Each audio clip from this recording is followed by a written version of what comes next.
Good morning and grand risings to you all. The word of the day is parrot. So when I was younger and free, I decided to make a small investment on a bird. Pretty bird, colorful. Bought one from a pet shop. It was tamed already, so I didn't have to teach it how to talk or anything. But it was so dang on smart.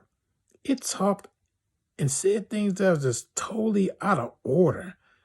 I don't know where it got it from. Case in point, I brought one of my lady friends home. She was shapely, very, very well endowed, and we got through the door, and a bird goes, "Ooh!" She got one big parrot. I know that already, bird.